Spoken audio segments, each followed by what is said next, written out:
I've been trying to get the pro-Palestine advocates, any one of them, to an open debate. Let's go, let's talk about the thing. This is the way of the West, dialogue. We cannot be clashing like this, inciting for violence, harassing Jewish people, harassing successful people, bringing the Hamas nightmare into the American soil, globalizing the intifada, globalizing the chaos. Well, these are very dangerous terms that we don't know what we're talking about.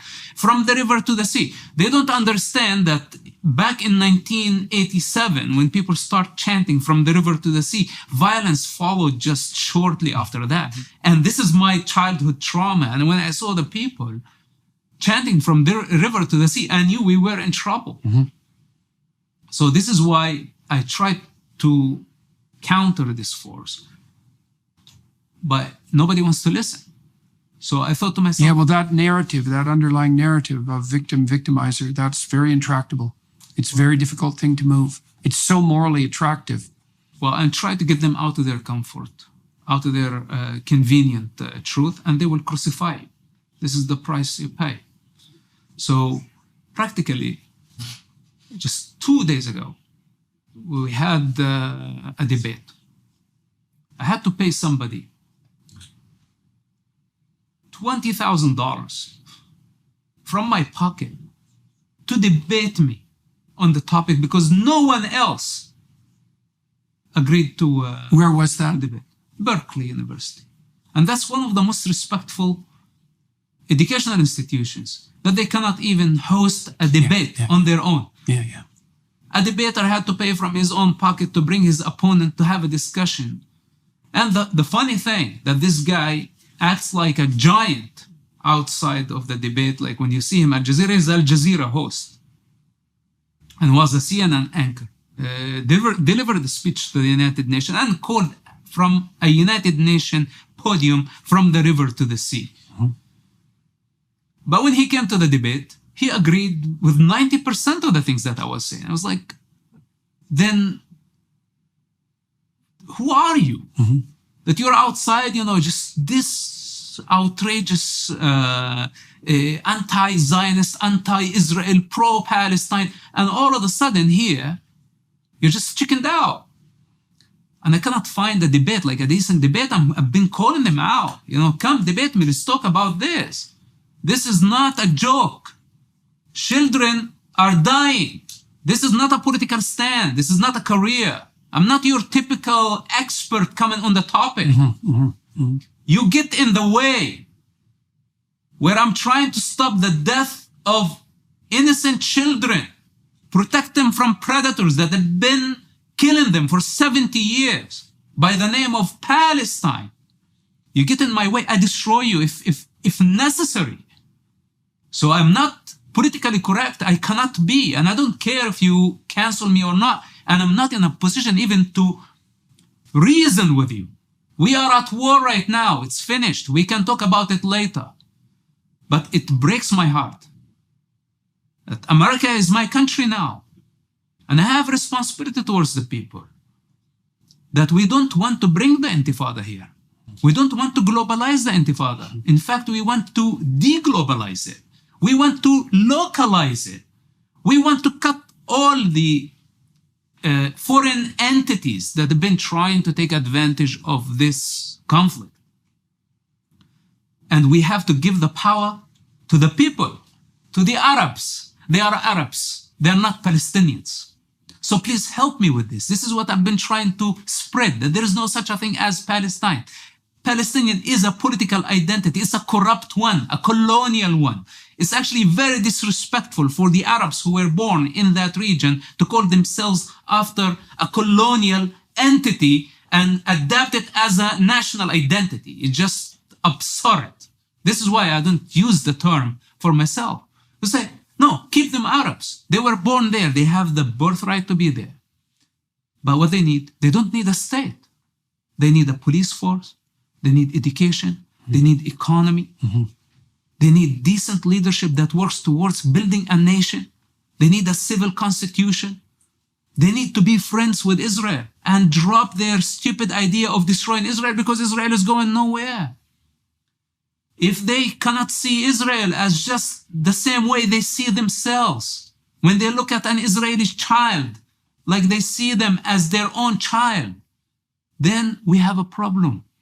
We cannot justify the killing of Jewish children because they are Jewish. This is where I need this to be. And I don't want this whole nationalism, this whole Palestine. So, of course, when I see now globalizing the issue, bringing it to the States and making free Palestine. Your Palestine is not a hostage in my basement. Stop saying free Palestine. You know, decent human beings, decent Americans would say free the hostages. Not tear down the posters of hostages, you know, not even allowing their families to represent their case in the land of the free. And what they want to free? They want to free a concept, a dangerous political concept that actually depends on the destruction of order at the expense of children, at the expense of generations, at the expense of individuality. Who are we? You know, we are Americans. This is, I mean, not only Americans, anybody in the West. This is our value system. So this is where it gets really, as you see, like I speak about it with lots of strong emotions, because there is no way, there is no other medium for me. What's happening is absurd, not only on the American campuses. Before you say free Palestine, at what expense? At the expense of Israel? You want ethnic cleansing from the river to the sea, so this hypothetical political entity would take place in reality? And who is going to pay the price? The Palestinian children? And for how long? We have been paying this price for 70 years. And all we received in return, suffering, pain, confusion, and a minority of con artists became billionaires. Yasser Arafat had $9 billion in his bank account before he died, and it vanished because his wife stole it after she killed him. And this is the first time I see it in public. Yes, after his wife unplugged the life support and he died. Even the Palestinian people don't know this. And let them go figure. His wife is his killer. So we're talking about such corruption and fight for money where the first lady is killing the father of the nation. And in the meantime, screwing a Mossad agent. So I'm done with this. I don't want to see more children dying, and I don't care for the Palestinian entity. If you were speaking with a group of students who are acolytes of the victim-victimizer narrative and portraying their moral superiority by adopting the identity of allies of Hamas, it's like, what do you have to say about that? Again, it's not one phenomenon. It's many with different motives are coming to claim to be a pro-Palestine. Mm-hmm.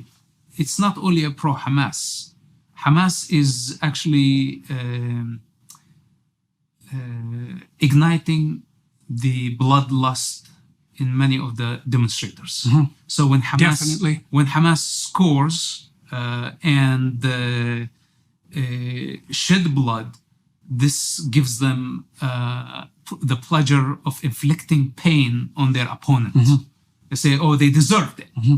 Because they are the Zionists, they're the colonizers, they're the occupiers, they are the bankers. Mm-hmm. They are the ones who control the economy. Mm-hmm. Those are the ones we are in debt to. So so many people come with a different motive, and this is just the hatred against the successful minority. Yeah, this is the curse when you are a successful minority. Many people are going to come after you, especially if you are down or if you are wounded, that they will come and try to kick you while you're down. Mm-hmm.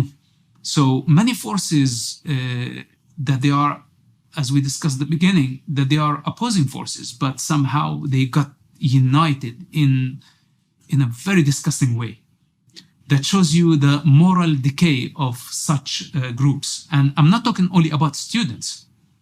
There are historians, there are intellectuals, there are lawyers who bought into the BDS, or the pro-Palestine propaganda, which is basically that Israel is an apartheid state, that Israel has been, or the Zionists been ethnically cleansing the Palestinian people. If the Palestinians had a Palestinian state, we would have not been in this situation. Hamas is a resistant group. So, and everybody project their hatred based on their intelligence and based on their ability to express that. So some intellectuals, they can represent their hatred, but in a deceptive way that does not show hatred, just like show... it's always allyship for the victim, you know. Yes. Yeah, that's the best possible mask for like a sadistic hatred. That's for sure. Yeah. So... Are you speaking anywhere? Like, do you have the opportunity to speak publicly? Well, I have been canceled from many universities because you probably now understand why. But I'd say so. But I'm okay with that. You know, I'm not afraid of being canceled. I've been canceled by my own family, by my own people. So when I have American campuses or American universities canceling me, I'm not affected. Like, I don't feel ashamed. That oh my God, you know, this is a threat to my career. Because I never intend to make a career, you know, and I don't care about my public image as much as I care about where do I stand morally, and am I at peace with myself or not. But anyway.